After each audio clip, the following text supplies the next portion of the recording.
Very very good evening to all of you. तो dear student, आज से मेरा आपके साथ में 11th मैथमेटिक्स का सफर शुरू होता है।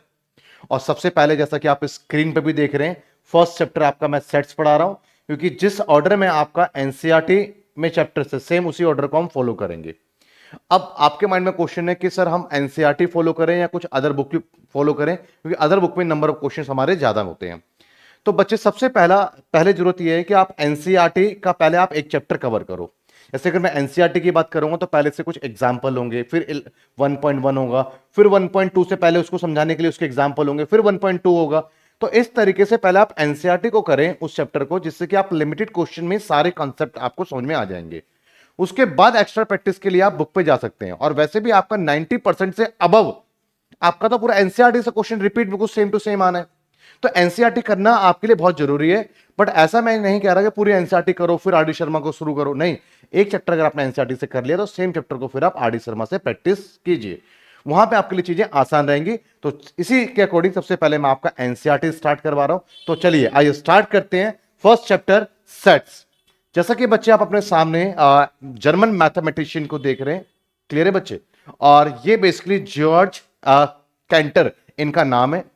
ये एक जर्मन मैथमेटिशियन है और बेसिकली ये problem of trigonometry series and probability ये जो है सॉल्व कर रहे थे।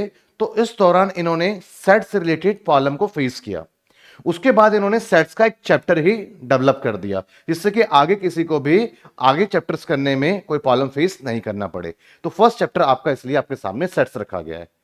अब सवाल यह है कि बच्चे, ये सेट क्या है? ठीक है, इन्होंने प्रॉब्लम फेस करा ट्रिग्नोमेट्री में, ठीक है, इन्होंने प्रोबेबिलिटी में प्रॉब्लम फेस करा, लेकिन अब सवाल यहां पर यह है कि वो सेट्स प्रॉब्लम फेस करा, तो सेट है क्या? अभी भी एक क्लैरिटी नहीं आई है। तो आइए मैं एक एग्जांपल, एक क्वेश्चन लेता हूं प्रोबेबिलिटी का, उसमें को सॉल्व करते टाइम पे मैं खुद एक प्रॉब्लम फेस करूंगा और उस प्रॉब्लम में बताऊंगा कि यहां पे सेट्स क्या है, कहां है, उसकी डेफिनेशन क्या है।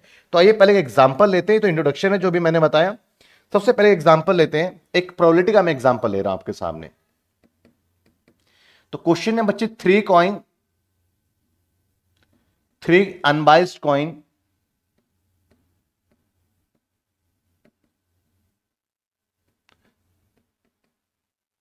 three unbiased coins are tossed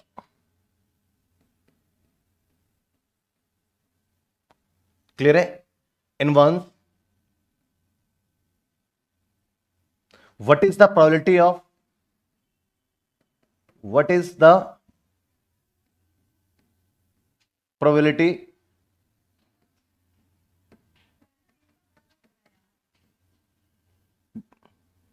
of getting what is the probability of getting at least one head? एक सिंपल सवाल आपके सामने रखा मैंने प्रोबेबिलिटी का, कि आपके पास में तीन अनबाइस्ड कॉइन है। अनबाइस्ड कॉइन का मतलब एक हेड और एक टेल। ऐसा नहीं कि आपके आगे भी हेड पीछे भी हेड हो, ये बेईमानी नहीं करना, क्लियर है? अनबाइस्ड होना है आपको। तो ऐसे ही आपके पास में तीन ऐसे अनबाइस्ड कॉइन है जिसको आप इकट्ठा एक बार में ही उछाल देते हो। उछालने के बाद आपके पास में इसके चांसेस क्या है, इसके प्रोबेबिलिटीज क्या है कि कम से कम एक बार आपके पास है वो हेड आए। बच्चे, मैं यहाँ पे प्रोबेबिलिटी चैप्टर नहीं पढ़ा रहा हूँ, ज्यादा मैं प्रोबेबिलिटी के अंदर नहीं घुसाऊंगा। यहाँ पे मैं एक क्वेश्चन ले रहा हूँ, उसमें मैं सेट्स की प्रॉब्लम बता रहा हूँ कि सेट्स की प्रॉब्लम क्या है। तो समझ में आएगा सेट क्या है, जब सेट क्या समझ में आएगा, सेट की डेफिनेशन, उसके बाद चैप्टर को आगे फिर हम करेंगे तो आपको बहुत बेहतर तरीके से समझ में आएगा। क्योंकि जब तक आप जो चीज सीखने जा रहे हैं आपको यह नहीं पता कि ये क्या है और क्यों है, तब तक आपका उसके अंदर इंटरेस्ट नहीं आएगा और ना ही आगे आप उसको आगे करना पसंद करेंगे। तो इसलिए बच्चे मैं आपको यही कह रहा हूं कि फर्स्ट ऑफ ऑल आप इंट्रोड्यूस हो जाइए। तो सिंपल सा पहले आप सवाल समझिए। पहले प्रोबेबिलिटी क्या है? कुछ नहीं है, चांस है। एक एग्जांपल ले रहा हूं, मैं एक सिंगल कॉइन टॉस करता हूं, क्लियर है? आप कुछ भी आप यहां पे कॉल ले सकते हैं, हेड या टेल। तो आपके जीतने की पॉसिबिलिटीज कितने हैं? तो बोलेंगे सर 50% ही है। तो ये जो 50% जो आपकी पॉसिबिलिटीज है, इसी को प्रोबेबिलिटी बोलते हैं। पहली बात समझिएगा। तो वही है कि जब हम लॉटरी खेलने जाते हैं तो हम देखते हैं भैया चांस, जब हाई चांस होगा तभी हमें लॉटरी भी खेलना चाहिए। जब चांस वेरी लो है तो वहां तो पैसा बर्बाद हो जाएगा ना। तो इसलिए हमें चीजों के चांसेस को देख करके ही कुछ एक्शन लेना चाहिए। तो इसी को लिए प्रोबेबिलिटी चैप्टर है। और प्रोबेबिलिटी में एक सवाल है कि भैया तीन कॉइन को मैंने क्या करा, इकट्ठा उछाल दिया, क्लियर है बच्चे? और तीन कॉइन को मैंने इकट्ठा उछाल दिया तो कम से कम एक हेड आए। कम से कम अगर एक हेड आ जाए तो इसकी पॉसिबिलिटीज कितनी है? तो यहां सबसे पहले मेरे सामने यहां पर यह है कि भैया संभावनाएं क्या क्या हो सकती हैं, पहले पॉसिबिलिटीज क्या क्या हो सकती हैं। 3 कॉइन को टॉस करता हूं तो क्या क्या आ सकता है, क्लियर है, वो मैं लिखता हूं। ये प्रॉब्लम आ गई मेरे सामने, अभी कंफ्यूज आप भी हो रहे हैं, मैं भी हो रहा हूं कि क्या क्या हो सकता है। देखिएगा एग्जाम्पल लेते हैं, लाइक आपके पास में जो है, मैं एक ए नाम ले रहा हूं, इसका एग्जाम्पल ले रहा हूं कि तीनों हो सकता है कि हेड हेड आ जाए। मैंने ये नहीं कहा कि तीनों यही आएगा, पॉसिबिलिटीज की बात कर रहा हूं। ये भी हो सकता है, ये भी हो सकता है कि बच्चे 2 हेड और एक टेल हो जाए, और ये भी हो सकता है कि ये हेड टेल और हेड हो, ये ऐसे कोई ना है। या ये भी हो सकता है कि टेल हेड और हेड हो, क्लियर है। ये भी पॉसिबिलिटीज है कि टेल टेल टेल आ जाए। ये भी संभावना है कि टेल टेल हेड हो, ये भी संभावना है कि टेल हेड टेल हो, ये भी संभावना है कि हेड और टेल टेल हो।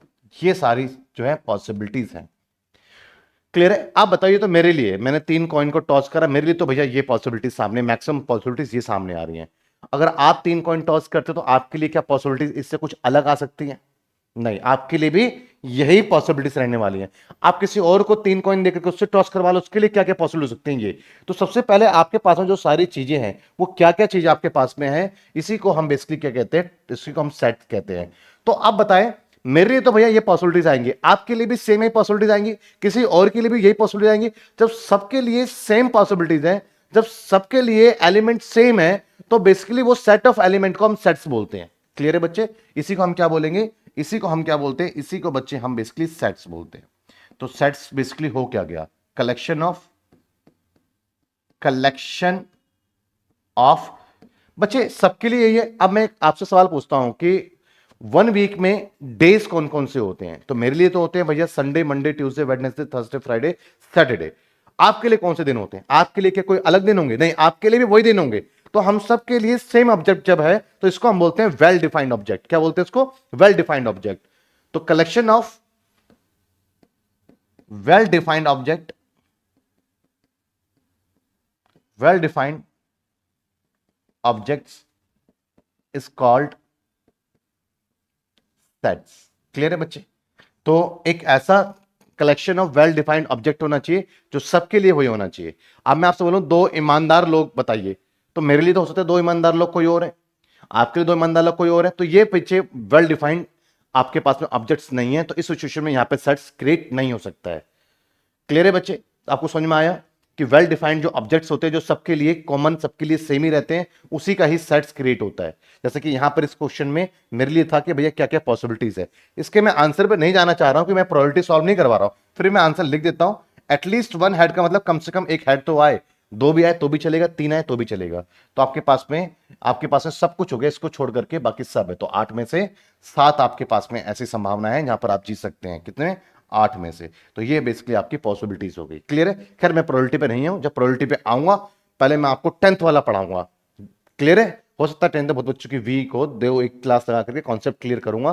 फर्स्ट टाइम प्रोबेबिलिटी आपने 10th में देखा, तो उसके बाद जब 11th वाले पे आऊंगा तो बहुत अच्छे समझ में आएगा, सेट्स का भी वहां पर अच्छे से यूज होगा। ध्यान रखिएगा बच्चे, अच्छे से ध्यान से आपको पढ़ना है यहां पर। चलिए, तो आपको बेसिकली इंट्रोडक्शन आपको हो गया कि बच्चे आपका सेट्स क्या होता है। अब बेसिकली आपके पास में 2 मेथड्स होते हैं सेट्स को लिखने के। एक आपके पास में रोस्टर फॉर्म होता है, सेट्स को रिप्रेजेंट करने के बेसिकली 2 वे हैं आपके पास में, या 2 मेथड्स हैं आपके पास में सेट्स को एक्सप्रेस करने के।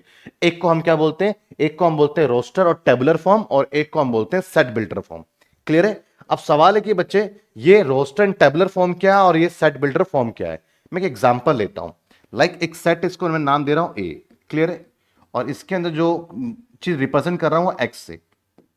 अब मैं लिख रहा हूं x is a natural number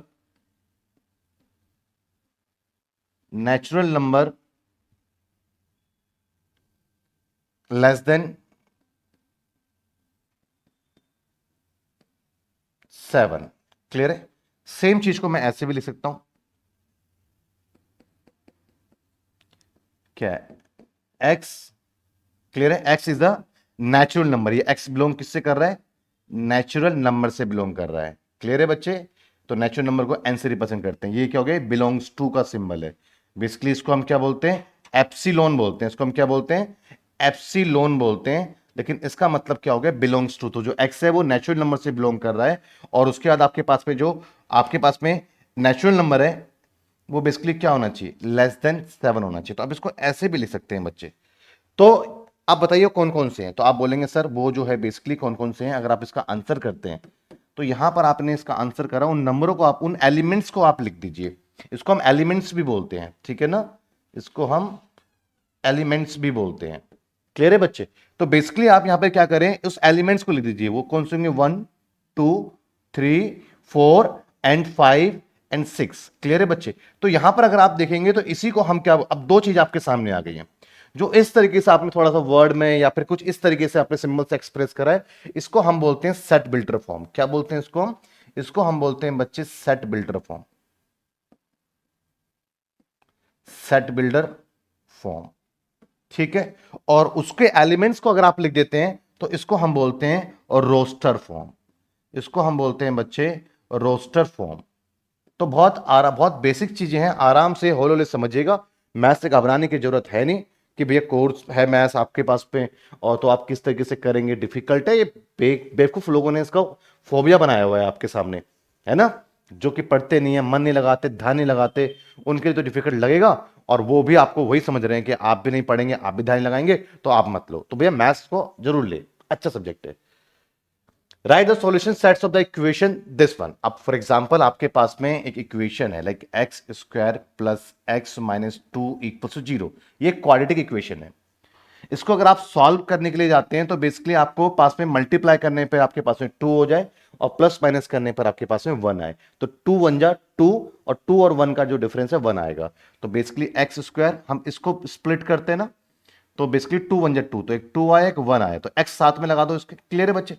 साथ में क्या लगा दो, एक्स लगा दो। अब कौन सा प्लस कौन सा माइनस, तो जो साइन है वो एज इट इज कॉपी रहेगा। अब इसके साथ में क्या करना है, डिसाइड ये करना है। तो देखो आपको बनाना है क्या, एक तो यहाँ पे तो आपको माइनस करना पड़ेगा, और minus two equal to zero. अब सॉल्व करते हैं, यहाँ पे आपके पास में एक्स कॉमन है, तो एक्स प्लस टू, यहाँ पे माइनस का वन कॉमन लेते हैं, तो यहां पर भी आपके पास में बच्चे x plus two equal to zero. Minus का साइन बाहर आ गया तो ये साइन आपका चेंज हो गया। अब दोनों में क्या कॉमन है, एक्स प्लस टू कॉमन है, तो एक्स प्लस टू ले लिया बच्चे मैंने। और बाकी अंदर क्या बचा, अंदर बचा आपके पास में बेसिकली एक, इसके पास में एक्स, इसके पास में minus one equals to zero. Solve करते हैं तो x equals to basically x plus two equals to क्या आ रहा है आपके पास में, x plus two equals to zero. Then x equals to क्या आ जाएगा, जीरो माइनस टू, तो माइनस टू। और यहां पर देखें तो x minus one equals to zero है।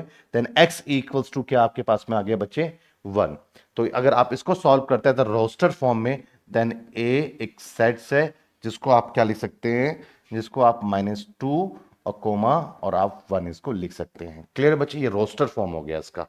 अब आपको समझ में आ गया रोस्टर फॉर्म बेसिकली क्या होता है। अभी बहुत सारे सवालों की प्रैक्टिस करेंगे, समझेंगे। Right the set x, x is the positive integer and x square is less than 40। अब देखिए ये बेसिकली आपका सेट बिल्डर फॉर्म में आपको गिवन है। सेम चीज के एलिमेंट को एक्सप्रेस कर दिए, रोस्टर फॉर्म कहते हैं। तो आप इसको इस रोस्टर फॉर्म में लिखेंगे, इसके एलिमेंट्स को लिखिए तो क्या जरा समझेंगे। एक्स क्या कह रहा है कि x is a positive integer, तो मतलब लाइक 1 2 3 4 5 से ही है। इंटीजर तो नेगेटिव भी होता है, जीरो भी होता है, पॉजिटिव भी होता है, बट पॉजिटिव इंटीजर बोलने का मतलब आपका वन से है। और क्या कह रहा है आगे, एंड एक्स स्क्वायर, और वो इंटीजर होना चाहिए इसका स्क्वायर करने पर वो 40 से कम होना चाहिए। तो एक तो एक ऐसा इंटीजर है इसका स्क्वायर करने में 40 से कम होगा, दो भी एक ऐसा इंटीजर है, तीन भी का स्क्वायर 40 से कम, चार का भी, और पांच का भी, छह का भी 36 होगा, सात का 49 हो जाएगा। तो बस मैं इन्हीं इंटीजर्स को लूंगा। तो ये मेरे पास में जो सेट बिल्डर फॉर्म में था उसको मैंने एक्सप्रेस कर दिया और रोस्टर फॉर्म में उसके सारे एलिमेंट आपके सामने रख दिए। इसी को हम क्या बोलते हैं, रोस्टर फॉर्म बोलते हैं। क्लियर है बच्चे? अब लाइक आपके सामने क्वेश्चन, राइट द सेट, ये सारे एलिमेंट्स लिखे हुए in a set builder form. तो इसको सेट बिल्डर फॉर्म में लिखोगे आप तो x a equals to x, and लिख सकते हो आप एक्स इज द, ये सारे नंबर क्या स्क्वायर। क्लियर है बच्चे? Square of natural number, x is the square of natural number. Clear है बच्चे? समझ में आया आपको? क्लियर है? इसको आप लिखने को तो सेट बिल्डर फॉर्म को कोई इसमें गड़बड़ी नहीं है, आप लिख सकते हो x equals to n square. ये भी लिख सकते हो कि एक्स इसमें क्या है, एन स्क्वायर है, नेचुरल नंबर का स्क्वायर है, और मेंशन करना पड़ेगा आपका। क्लियर है? N belongs to natural number, this one. ये तरीका भी आपके पास में क्लियर है, समझ में आया आपको? तो आप ऐसे लिख सकते हैं, यहाँ पे एंड वर्ड यूज करें, and n belongs to natural number. एन किससे संबंधित है? नेचुरल नंबर से संबंधित है। तो इस तरीके से आप इसको आगे सॉल्व कर सकते हैं। हाँ जी बच्चे, तो एनसीईआरटी में से पहले हम आप लोगों का बेसिक कॉन्सेप्ट्स क्लियर करेंगे, उसमें हम कुछ एग्जांपल डिस्कस करेंगे। एग्जांपल डिस्कस करने के बाद फिर हम एक्सरसाइज 1.1, फिर उसके बाद 1.2 के कुछ एग्जांपल, फिर 1.2, 1.3 के कुछ एग्जांपल, फिर उसके बाद 1.3 हम डिस्कस करते हुए आगे बढ़ेंगे। जब एनसीईआरटी में से हमारा वो चैप्टर पूरा सेट्स कंप्लीट होगा, फिर हम एक्स्ट्रा क्वेश्चंस के लिए आरडी शर्मा और XYZ बुक की हम प्रैक्टिस भी करेंगे। लेकिन सीक्वेंस से पढ़िए, स्टार्टिंग से पढ़िए, तो ही आपको समझ में बेटर आएगा। कई बार चीजें आसान होती है, लेकिन सीक्वेंस आगे पीछे होने की वजह से वो डिफिकल्ट बन जाता है। सीधा आप आरडी शर्मा उठा लेते हैं, आरडी शर्मा से क्वेश्चन करने लग जाते हैं, बहुत सारा क्वेश्चन देख करके आप वहां पर ही पैनिक हो जाएंगे। तो फर्स्ट ऑफ ऑल आप लिमिटेड कॉन्सेप्ट को देखिए, कॉन्सेप्ट कितने लिमिटेड है उसको सीख लीजिए। फिर आप नंबर ऑफ क्वेश्चंस पे जाते हैं तो कॉन्फिडेंटली आप बड़े फास्ट तरीके से उनको अटेम्प्ट करते हुए या वर्बली कुछ क्वेश्चन को देख लेंगे और वैसे करते हुए आप आगे बढ़ जाएंगे, तो वो आपके लिए इजी रहेगा। तो अगर आप मैथ्स सीख रहे हैं और अभी तक ऐसा नहीं कि फर्स्ट टाइम आप मैथ्स में से सीख रहे हैं या फिर फर्स्ट टाइम आप मैथ्स सीख रहे हैं, हो सकता है मुझसे फर्स्ट टाइम सीख रहे हैं, लेकिन ऐसा नहीं आप मैथ्स फर्स्ट टाइम सीख रहे हैं। आप इस बात को अच्छे से जानते हैं कि अगर आपका सीक्वेंस सही है तो डिफिकल्ट चीज भी आसान है, और अगर आपका सीक्वेंस ही खराब हो गया, आगे पीछे करके पढ़ रहे हैं, तो आसान चीज भी डिफिकल्ट है। क्लियर है बच्चे? तो जितना इंपॉर्टेंट इस बात पे रहता है कि मैं आपको कितना अच्छी तरीके से पढ़ा रहा हूं, आपका कितना अच्छा क्लास में अटेंशन है, इन दोनों से कहीं ज्यादा गुना मैटर ये करता है कि हम किस सीक्वेंस को फॉलो कर रहे हैं। क्लियर है बच्चे? तो यहां पर हम बात करते हैं कि example number 4, right the sets 1/2, 2/3, 3/4, 4/5, 5/6 and 6/7 in the set builder form. तो जो आपके पास में जो फिगर है, ये बेसिकली रोस्टर फॉर्म में है आपके पास में। तो रोस्टर फॉर्म में आप फिगर देख रहे हैं, इस फिगर में सब में एक चीज कॉमन आप ऑब्जर्व करने की कोशिश कीजिए कि क्या चीजें कॉमन है। सब में कॉमन क्या है कि हर किसी का डिनोमिनेटर अपने नोमिनेटर से 1 अबव है। हर किसी का डिनोमिनेटर अपने नोमिनेटर से 1 अबव है। तो आपको समझ में बेसिकली क्या आ गया, इसके बारे में आप ऐसे कर सकते हैं, सेट का नाम आप ABCD PQ जो देना चाहे वो आपकी इच्छा है। क्लियर है? किसी को इंडिकेट करने के लिए कुछ नाम तो देना होता है ना, चाहे A की जगह P दे दो, उससे कोई फर्क नहीं पड़ना। तो आपके पास में बेसिकली यहां पर आपके पास में इसके अंदर का जो फिगर है वो उसको आप एज एक्स रिप्रेजेंट कर रहे हैं, और एक्स क्या है? एक्स क्या आपके पास में बेसिकली बच्चे? एक्स यहां पर आपके पास में एक n/n+1 चल रहा है आपके पास में। कोई भी एक नेचुरल नंबर है, n क्या है आपके पास में? एक नेचुरल नंबर है, और डिनोमिनेटर क्या है? उससे 1 अबव है। क्लियर है बच्चे? तो आप इसके बारे में ये भी लिख सकते हैं कि n या n is a natural number. n is a natural number. Clear है बच्चे? और यहां पर बेसिकली एंड आप कंडीशन भी है इसमें कि भाई नेचुरल नंबर तो 1 से लेकर के, नेचुरल नंबर क्या होता है जो 1 से आगे इनफाइनाइट तक रहता है, 1 2 3 4 5 6 7 8 9 10 इन्फिनिटी तक रहता है। तो ये इन्फिनिटी तक तो फिगर नहीं है ना आपका, लिमिटेड है कि 6 तक ही है। क्लियर है? तो आप इसमें n के लिए क्या लिखेंगे कि जो आपका बेसिकली n है वो आपके पास में 1 या 1 के इक्वल है, उससे ग्रेटर है, या फिर 6 है, या 6 से छोटा है। तो ये क्या होता है? इक्वल्स टू का मतलब क्या हुआ कि n आपका जो है दिस वन, कि n आपका एक ही भी हो सकता है और एक से अबव है, और ये इक्वल्स टू का मतलब हो गया n आपका 6 भी हो सकता है और 6 से बिलो है। तो ऐसे ही है, n क्या है आपके पास में? 1 to 6 ही है ना। नहीं तो आपके मन में आ रहा होगा, मैं ऐसे लिख सकता हूं सर कि n जो है 0 से ग्रेटर है मतलब 1, और n जो है 7 से छोटा है। तो ये गलत हो जाएगा क्योंकि आपने n को क्या बोला? n is the natural number. खैर नेचुरल नंबर तो है, बट 0 रिप्रेजेंट करने की नीड आपको नहीं है, तो ये बेटर है। ये समझ में आया बच्चे? इसको किस तरीके से आपने as a set builder form में एक्सप्रेस करा। तो आप कभी भी रोस्टर फॉर्म को सेट बिल्डर फॉर्म में ट्रांसफर करना हो तो उस रोस्टर फॉर्म में आप कॉमन चीजें ढूंढने की कोशिश करो कि जो सबके पास में है। क्लियर है? तब जाकर के आप इसको इजीली सेट बिल्डर फॉर्म में ट्रांसफर कर सकते हो। और एग्जांपल लेते हैं। अब एग्जांपल नंबर 5 में आपको क्या करना है? Match of the set on the left described in the roster form left में देख रहे रोस्टर फॉर्म में, एंड राइट साइड में आपका सेट बिल्डर फॉर्म में, और इसे हमें क्या करना है, मैच करना है। क्लियर है बच्चे? तो यहां पर सबसे पहले आप देखेंगे PRINCAL, ये जो रोस्टर फॉर्म है ये किससे आया होगा? X is the letter of the word principal. Clear है? अगर मैं प्रिंसिपल को, मैं डी के बारे में बात कर रहा हूं, प्रिंसिपल को अगर मैं रोस्टर फॉर्म में लेकर आता हूं ना बच्चे, किसमें? रोस्टर फॉर्म में लेकर आता हूं, तो ध्यान रखना बेसिकली कि मैं इसको लिख सकता हूं लाइक प्रिंसिपल क्या है? एक वर्ड है, एक शब्द है, और इसके अंदर PRINCIPAL आप भी जानते हैं लेटर्स। क्लियर है? तो आपको बेसिकली क्या बनाना है? आपको लेटर्स बनाने हैं। X is the letter, letter लेने हैं आपको। किससे लेने हैं?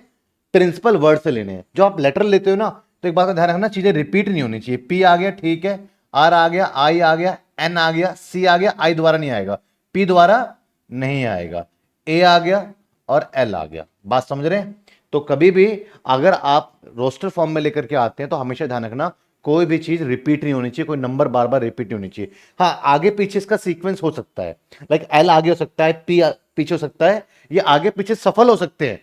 क्लियर है? लेकिन कभी भी ये रिपीट नहीं होगा। क्लियर है बच्चे? समझ में आया आपको?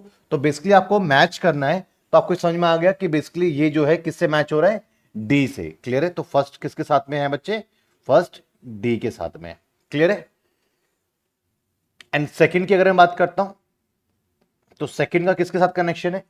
जीरो। जीरो मतलब क्या हो गया? आपके पास सेट के अंदर कुछ भी नहीं है, एम्प्टी सेट है। क्लियर है? तो आइए देखते हैं यहां पर क्या है कि आपके पास में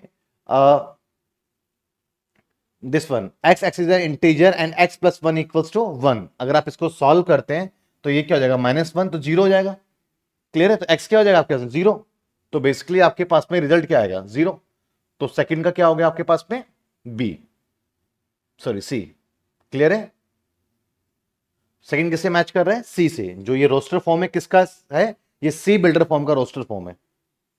और उसके बाद थर्ड जो रोस्टर फॉर्म है, किसका बिल्डर फॉर्म है? वो सेट बिल्डर फॉर्म किसका है? वो 1 2 3 6 9 18। तो अगर आप देखें यहां पर, तो आपके पास में क्या है? X x is a positive integer and is a divisor of 18। Clear है? तो ये सारे के सारे 1 2 3 6 9 18 क्या 18 के डिवाइजर्स हैं? है। तो इसका मतलब क्या हुआ? जो थर्ड है, जो रोस्टर फॉर्म है, ये किसका सेट बिल्डर फॉर्म है? ये फर्स्ट का सेट बिल्डर फॉर्म है। क्लियर है बच्चे?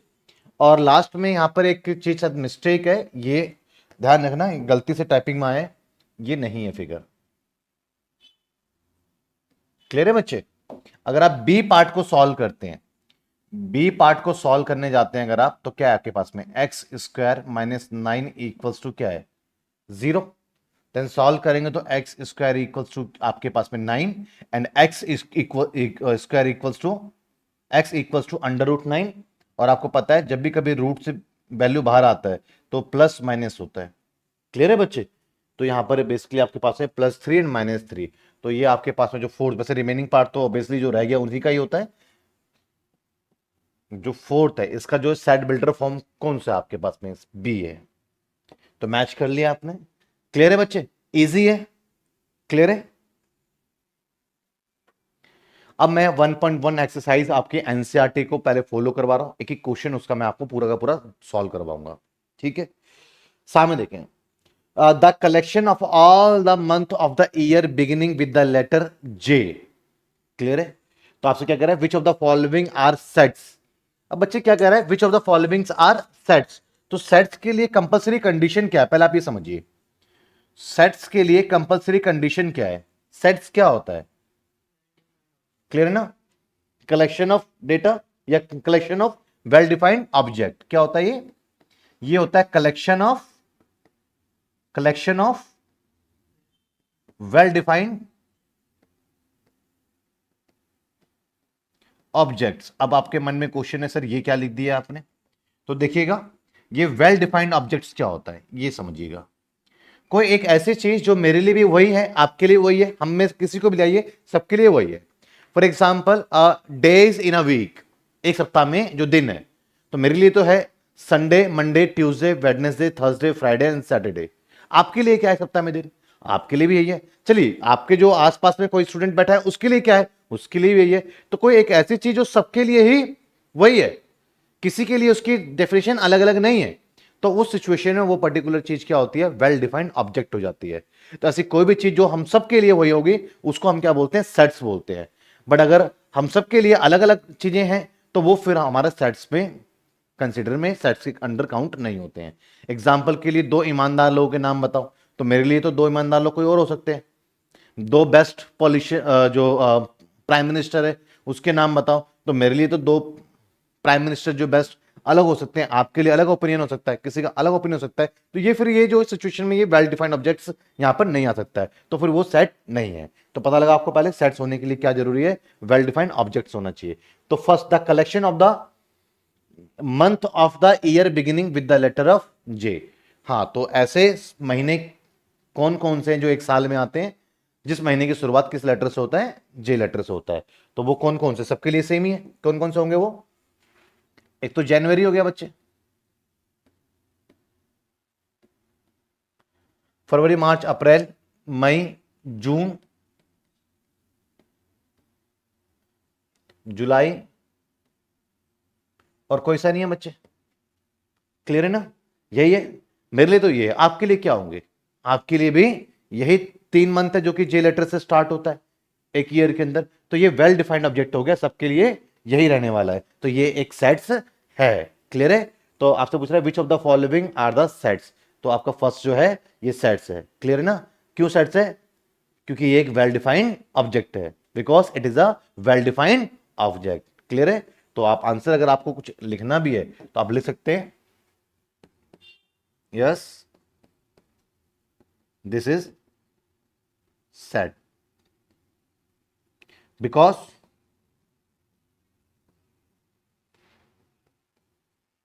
This is well defined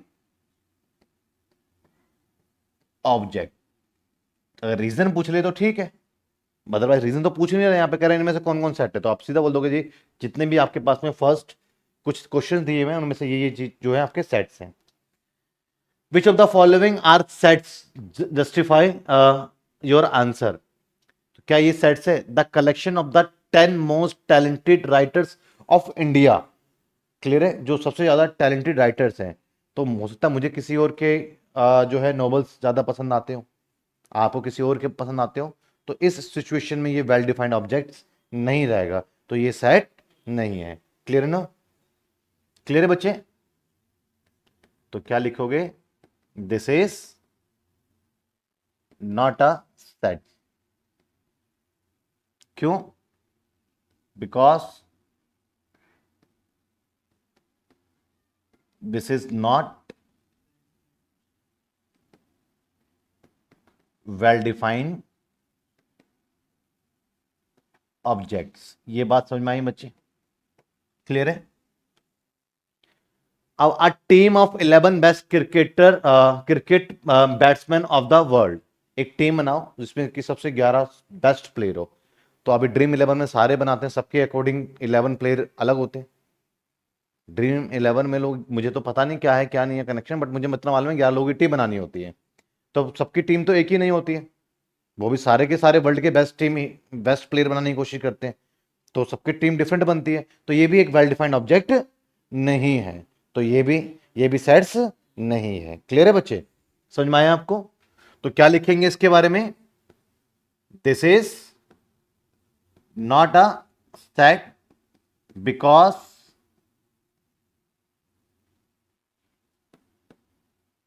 this is not well defined object. Well defined objects. Next, which of the following are sets, same the collection of the all boys in your class. आपकी जो class है उसमें जो boys हैं, clear है, उसका आप क्या कर रहे हैं, कलेक्शन कर रहे हैं। मैं मेरी क्लास की बात हो रही है, तो मेरी क्लास में जो भी बॉयज है मैं उसको कलेक्ट करता हूं, या कोई और मेरी क्लास में जो बॉयज है उसको कलेक्ट कर रहे हैं, सबके लिए वही बॉयज होंगे। क्लियर है बच्चे? तो ये वेल डिफाइंड हो गया, तो ये आपके पास में क्या सेट्स है। क्लियर है? इसके बारे में क्या लेंगे? Yes this is a set because this is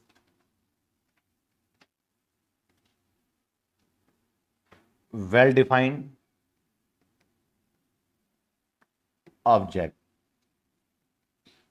clear है बच्चे?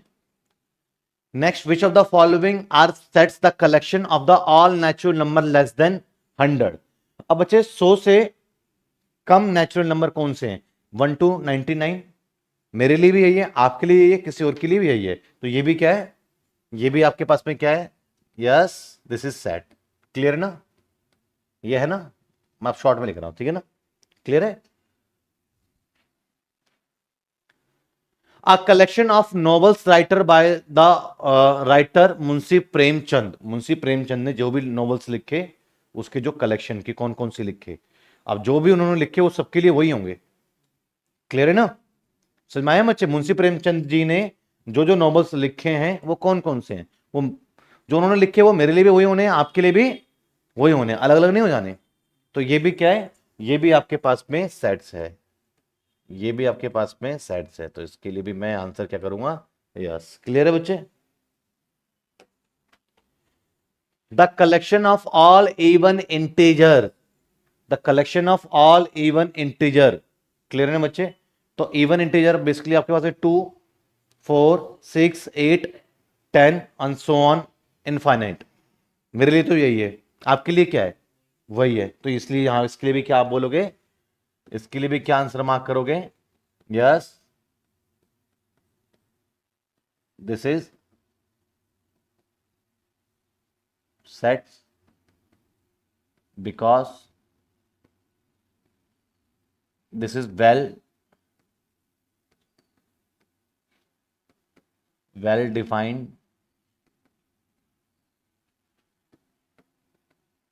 ऑब्जेक्ट्स। क्लियर है?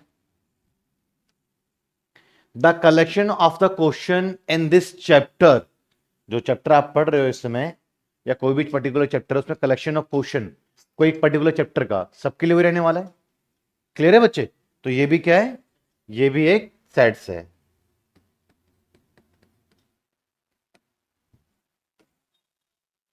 Which of the following are sets a collection of the most dangerous animal of the world.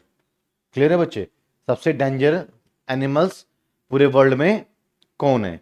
तो यहां पर अगर आप देखते हैं कि ये इस सिचुएशन में आप ये नहीं कह सकते कि कौन सा जानवर सबसे ज्यादा खतरनाक है, आप ये चीजें नहीं कहा जा सकता है। किसी को लगता है कि लॉयन सबसे ज्यादा खतरनाक है। क्लियर है? किसी को लगता है कि भैया टाइगर सबसे ज्यादा खतरनाक है, क्योंकि टाइगर जो है उसकी किसी को पकड़ने की जो है बहुत ज्यादा है। किसी को लगता है किंग कोबरा सबसे ज्यादा खतरनाक है, सबसे ज्यादा जो है जहर, मतलब कि खतरनाक जहर उसके अंदर है, किंग कोबरा के अंदर। किसी को लगता है ब्लैक मामा है। क्लियर? लेकिन ब्लैक मामा का जहर किंग कोबरा जितना इफेक्टिव नहीं है, फिर भी ब्लैक मामा को खतरनाक मानते हैं वर्ल्ड में। क्यों? इसलिए मानते हैं क्योंकि वो जो है चेज कर सकता है किसी को भी, एक आदमी की स्पीड से तेज भाग सकता है वो। क्लियर है ना? जो एक एथलीट होता है, रनर होता है, पीटी उषा, उससे भी तेज भाग सकता है वो ब्लैक मामा चेज करने में। तो भैया सबके अकॉर्डिंग तो भैया अलग अलग डेंजरस एनिमल हो गए ना। क्लियर है? तो इसलिए ये भी वेल डिफाइंड ऑब्जेक्ट नहीं है, तो इसका भी आंसर क्या है? सेट्स नहीं है। क्लियर है बच्चे? समझ में आया? कोई डाउट? हाँ जी बच्चे, आप देखिएगा अब आपके पास में एक सिंबल आया है यहां पर। इस ये जो सिंबल देख रहे हैं ना, कुछ इस तरीके का। बेसिकली इसको जो बोलते हैं हम एप्सिलॉन बोलते हैं इसको बेसिकली हम। क्लियर है? और यहां सेट्स के चैप्टर में इसको जो है हम एलिमेंट भी बोलते हैं, एलिमेंट्स भी बोलते हैं। और इसका जो प्रॉपर मीनिंग, जो प्रॉपर सेंस आपका जाएगा, इसका मतलब ये होने वाला है बिलोंग्स टू।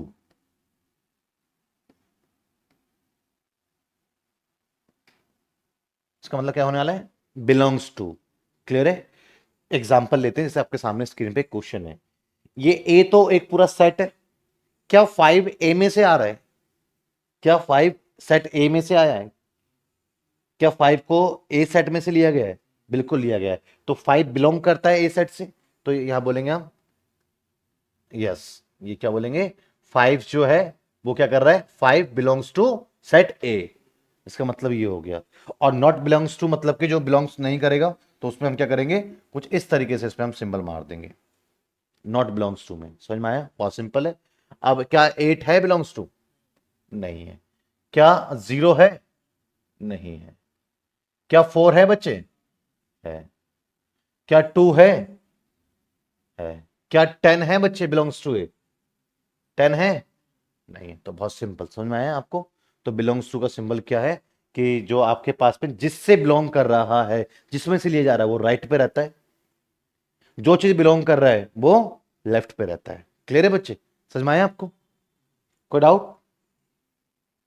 1.1 लाइक इंट्रोडक्शन है सेट्स का आपका, कि बिलोंग्स टू क्या होता है, रोस्टर फॉर्म क्या होता है, सेट बिल्डर फॉर्म क्या होता है, मैच करना। क्लियर है? ये आपका 1.1 है। 1.2 से कॉन्सेप्ट आने चालू हो जाएंगे। 1.3 1.4 में एक्चुअल में क्वेश्चन फेस करोगे सेट्स के आप। क्लियर है? Write the following sets in a roster form. तो अब यहां पर क्या आ रहा है आपके पास में, इसको आपको क्या लिखना है, एज अ रोस्टर फॉर्म में आपको इसको लिखना है। क्लियर है? तो रोस्टर फॉर्म में आप कैसे लिखेंगे इसको? ए इक्वल्स टू क्या है, x is an integer and x is the equals to and more than and greater than -3। तो -3 से ग्रेटर, -2 -1। क्लियर है बच्चे? एंड 0 इंटीजर है ना, 0 भी आता है इसमें। उसके बाद 1 2 3 4 5 6 और 7 नहीं आया क्योंकि इक्वल्स टू नहीं है ना यहाँ पे। अगर इक्वल्स टू होता तो मैं 7 भी लिखता। लेस देन 7 है, तो आपके पास में यही इसका रोस्टर फॉर्म है। क्लियर है? समझ में आया? X is the natural number less then 6। बहुत सिंपल है। क्लियर है? सेट्स बी में क्या रहने वाला है? 1 नेचुरल नंबर जो 1 से स्टार्ट होता है, ठीक है। 2 3 4 5। यहां देखें, write the following sets in a roster form. X is the 2 digit natural number. अब 2 डिजिट के नेचुरल नंबर आपके पास में लाइक 10 11 12 9 से जो भी 99 तक होते हैं, वो सारे 2 डिजिट नेचुरल नंबर होते हैं। 9 से अबव जो भी होते हैं, लाइक 10 11 12 13 14 15, सब के सब 2 डिजिट के नेचुरल नंबर है। कोई भी नंबर 2 डिजिट, ये 2 डिजिट्स हैं इसमें। तो ये 3 डिजिट हो गए, ये 1 डिजिट है। तो 2 डिजिट नेचुरल नंबर की बात कर रहा है। तो क्या कह रहे हैं, x is a 2 digit natural number such that the sum of its digit is 8। जो आप नंबर लिख रहे हो उसका सम क्या है, उन डिजिट्स का सम क्या है, 8 होना चाहिए, डिजिट्स का सम। तो मैं 1 से स्टार्ट करता हूं। एक 1 है, तो 8 करने के लिए अगला डिजिट क्या रखूं, 7। अगर मैं एक 2 ले रहा हूं, तो अगला क्या लिखूं, उसका डिजिट 6। सम मुझे 8 करना है डिजिट का। 3 है तो फिर 5। क्लियर है बच्चे? और फिर 4 है तो 4, फिर 5 है तो 3। क्लियर है बच्चे? एंड 6 है तो 2, और 7 है तो 1। क्लियर है बच्चे?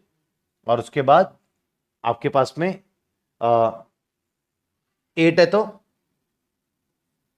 0। ये भी 2 डिजिट नंबर है। क्लियर है? सम तो इनका क्या है, 8 ही है। क्लियर है बच्चे? और इसके अलावा तो कुछ होगा नहीं। तो ये बेसिकली मेरे पास में क्या आ गया, ये रोस्टर फॉर्म आ गया इसका। क्लियर है? कोई doubt? X is a prime number which is divisor of 60। जो 60 को डिवाइड कर दे, 60 को भाग करने वाला नंबर, काटने वाला नंबर। बट वो क्या होना चाहिए, प्राइम नंबर। प्राइम नंबर किसे कहते हैं बचाओ, प्राइम नंबर किसे कहते हैं, जिसके एग्जैक्टली 2 डिवाइजर होते हैं, जिसको 2 नंबर भाग कर सकते हो, उसे हम क्या कहते हैं, प्राइम नंबर। एग्जैक्टली 2 डिवाइजर होते हैं। मोर देन 2 डिवाइजर है तब भी वो प्राइम नंबर नहीं है। एक ऐसा नंबर जिसके लेस देन 2 डिवाइजर है तब भी वो प्राइम नंबर नहीं है। मैं कहने का मतलब समझ रहे हो? लाइक 8 के कितने डिवाइजर है, 8 के कितने डिवाइजर है, 1 भी है, 2 भी है, 4 भी है, 8 भी है। तो मोर देन 2 डिवाइजर आ गया, मोर देन 2 डिवाइजर आ गया इसके। 8 के कितने डिवाइजर है, दिस वन। तो ये क्या मोर देन 2 डिवाइजर है, तो इसलिए ये 8 प्राइम नंबर नहीं है। 1 कितने डिवाइजर है इसके, 1।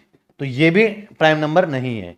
प्राइम नंबर के लिए एग्जैक्टली 2 डिवाइजर होना चाहिए। 2 से ज्यादा डिवाइजर है किसी नंबर के पास में तो वो पर्टिकुलर नंबर आपका प्राइम नंबर नहीं है। और कोई ऐसा नंबर जिसके पास में 2 से कम डिवाइजर है तब भी वो प्राइम नंबर नहीं है। ये बात गलत है जो सिर्फ अपने आप से भाग हो, ये डेफिनेशन ही गलत है। डिवाइड हो, एक से भी तो डिवाइड होता है। क्लियर है? तो आपको पता लगा 1 एज द प्राइम नंबर क्यों नहीं है? क्यों नहीं है 1 प्राइम नंबर? क्योंकि इसका 1 डिवाइजर है, और डिवाइजर कितने होने चाहिए? 2। मोर देन 2 भी नहीं होना चाहिए और लेस देन 2 भी नहीं होना चाहिए, तो इसलिए 1 के पास में लेस देन 2 डिवाइजर है। दो एक ही, खुद ही एक ही भाग कर सकता है और कोई भाग नहीं कर सकता है। 2 कितने डिवाइजर है? एक 1 है और एक 2 है और कोई नहीं, तो ये प्राइम नंबर है। ये एक ऐसा इकलौता प्राइम नंबर होता है बच्चे, ध्यान रखना, सबसे लीस्ट प्राइम नंबर यही होता है। बाकी इसके आगे आप इनफाइनाइट नंबर तक चले जाओ, जितने भी प्राइम नंबर मिलेंगे आपको वो सारे ओड होंगे।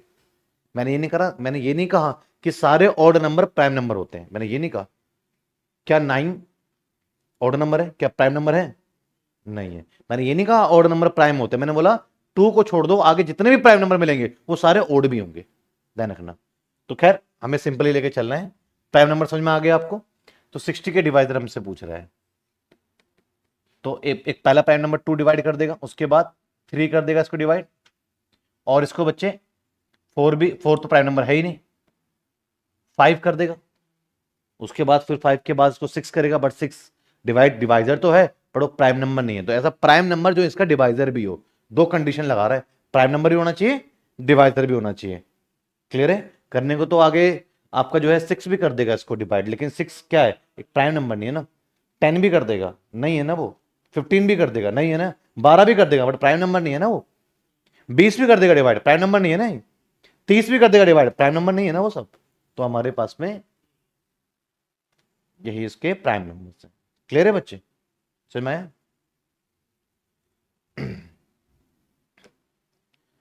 Right the following sets in the roster form. अब ट्रिग्नोमेट्री को आपको बेसिकली क्या रोस्टर फॉर्म में लिखना है, जो ऑलरेडी मैं डिस्कस कर चुका हूं आपसे बच्चे, कि अगर आप रोस्टर फॉर्म में लिख रहे हैं तो टी लिख लीजिए, आर रिपीट मत करना, बस आई जी ओ एन, ओ ऑलरेडी आ चुका है, छोड़िए। एम ई नहीं आया, ई ले लीजिए। टी आ चुका है, अवॉइड कीजिए।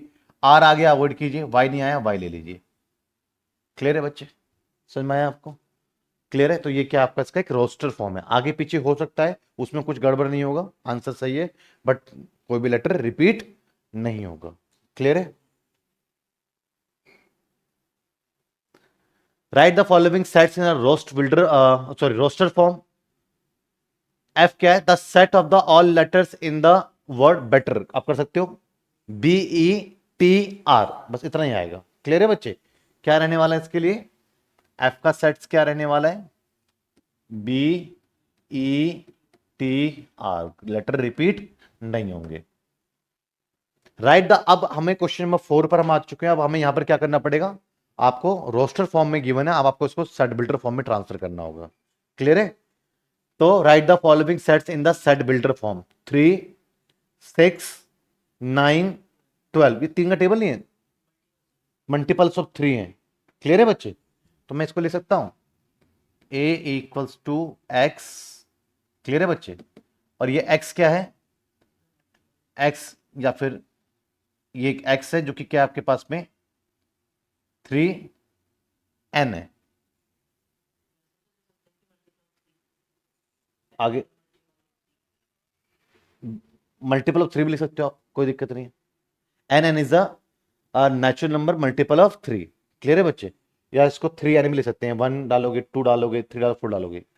क्लियर है ना? और यहां पे आप लिख सकते हो n इज अ नेचुरल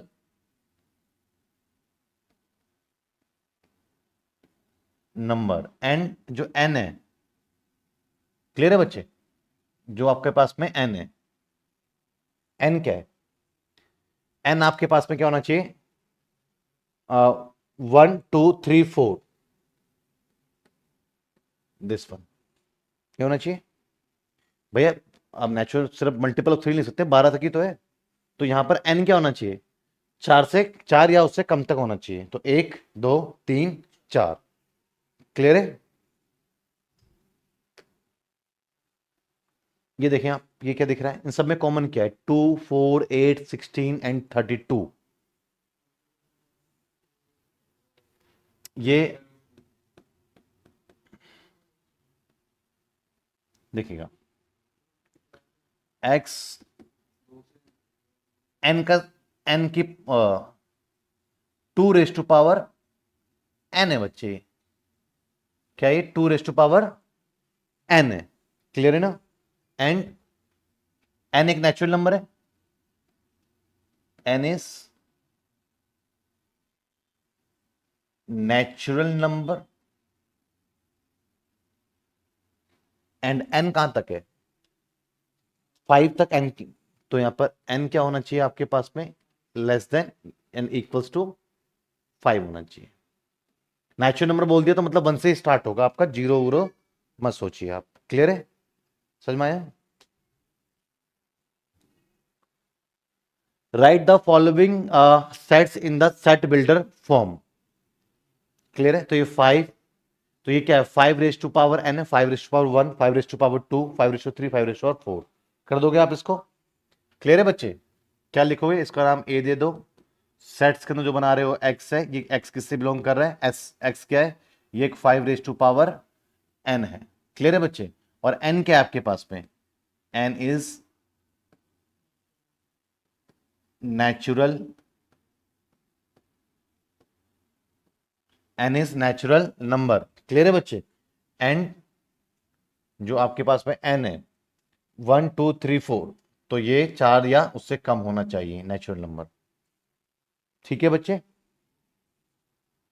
चलिए next question, right the following sets in the set builder form.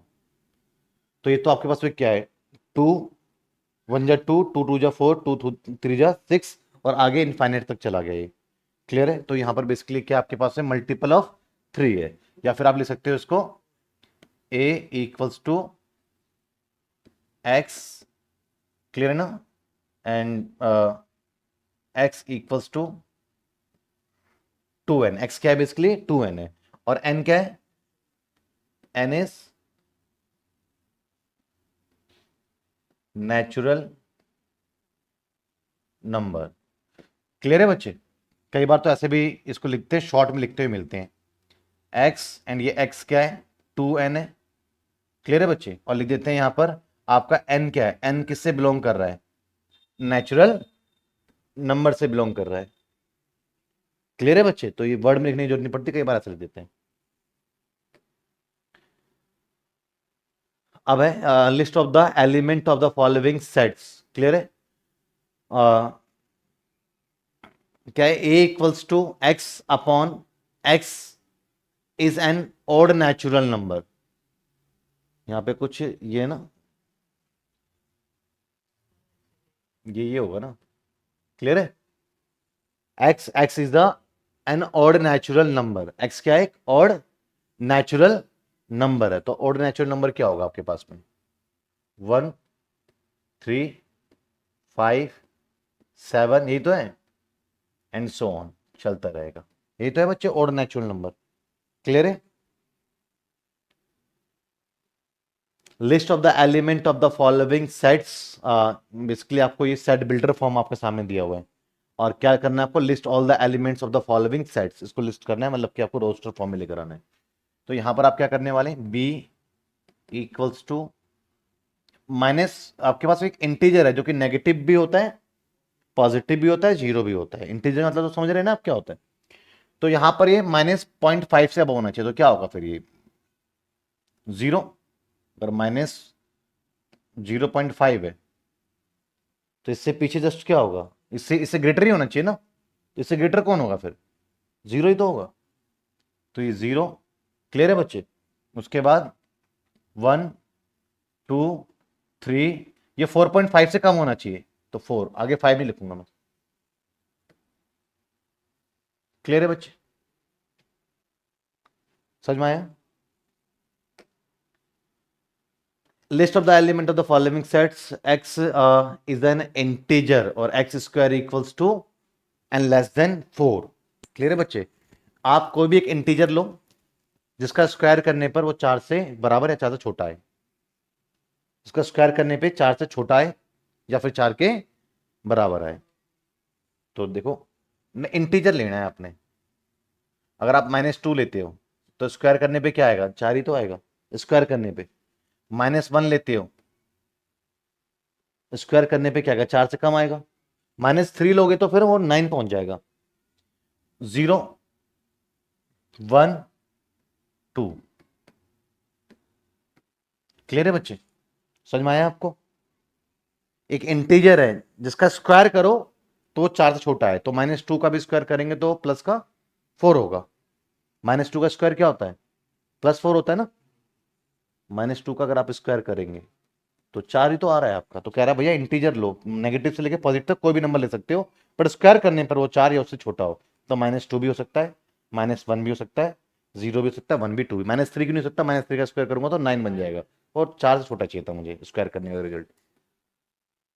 X x is the letter of the vowel, तो यहाँ पे LOY A और L, बस इसमें एक एलिमिनेट हो जाएगा। क्लियर है, क्योंकि L यहां पे क्या हो रहा है, रिपीट हो रहा है। क्लियर है बच्चे? X is the month of a year not having the 61 days, मतलब कि आप एक ऐसा रोस्टर सेट्स को रोस्टर फॉर्म में आप लेके जाओ जिसमें कि आप जो है ऐसे मंथ के नाम लिखो, is a month of a year, जिसमें कि 31 दिन नहीं होते। अब आपको अगर नहीं मालूम तो आप अपने पंच को करके, क्या आपको आता है ये पंच पे, जब ऊपर वाले हिस्से पे आपका आता है तो वो उसमें 31 डेज हो गया, नीचे वाले हिस्से में आता है तो वो 30 डेज हो गया। फैब तो ऑटोमेटिक 29 डेज होता है, तो वहां 31-30 में तो कोई कंफ्यूजन है नहीं फैब को लेकर के। स्टार्ट जैन से करेंगे, जैन फैब। क्लियर है, तो ऐसे मत लिखो जिसमें कि 31 दिन नहीं होते हैं। तो कौन सा हो गया पहला, फेब्रवरी।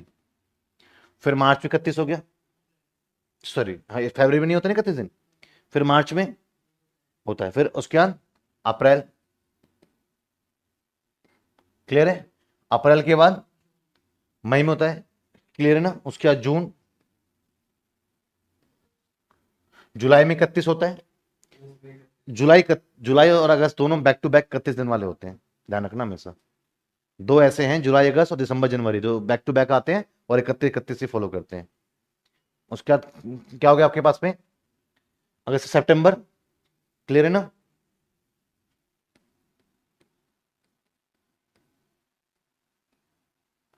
अक्टूबर 31 का हो गया, नवंबर।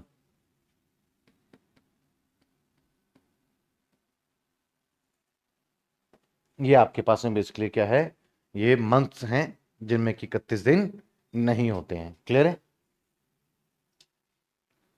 X x is a constant in ये कॉन्सोनेंट। आपको पता है वोवल्स एंड कॉन्सोनेंट होते हैं, 5 वोवल्स होते हैं आपके पास में। क्लियर है ना, और 21 आपके पास में कॉन्सोनेंट होते हैं। तो आपको इसमें कॉन्सोनेंट लिखने हैं, लेकिन जो कि के से पहले पहले आए। तो के से पहले आने वाले कॉन्सोनेंट कौन कौन से हैं, एक तो आपके पास में बी है, एक आपके पास में सी है, एक आपके पास में डी है, ई तो नहीं है, एक एफ है, एक आपके पास में जी है, एक एच है, आई तो वोवल्स है, उसके बाद फिर जे है। यही तो कॉन्सोनेंट है जो के से पहले आते हैं। क्लियर है बच्चे, समझ में आया? Match each of the set of the left in the roster. अब इसको मैच करना है बस आपको, 1 2 3 6। क्लियर है, इसके लिए पहले सारा पढ़ते हैं। X x is the prime number, base 6 तो prime number. X x is an odd natural number, नहीं, x x is an natural number and divisor of 6, this one. Clear है बच्चे, समझ में आया आपको? क्लियर है ना, डिवाइजर ऑफ 6 है। नेक्स्ट 2 एंड 3 दोनों प्राइम नंबर है, तो आइए, x x is the prime number and a divisor of 6, this one. Clear है, ये आपको पता है मैथमेटिक्स से बन रही है। अब remaining part this one. Clear है, समझ में आ गया आपको, कोई doubt? State the which of the following sets are the finite or infinite. Example number 6 पे हम आ गए, जो कि हमारा एक्सरसाइज 1.2 का आ जाएगा। अब आपका काम क्या है, नोट करना है इसको। क्लियर है बच्चे? हेलो।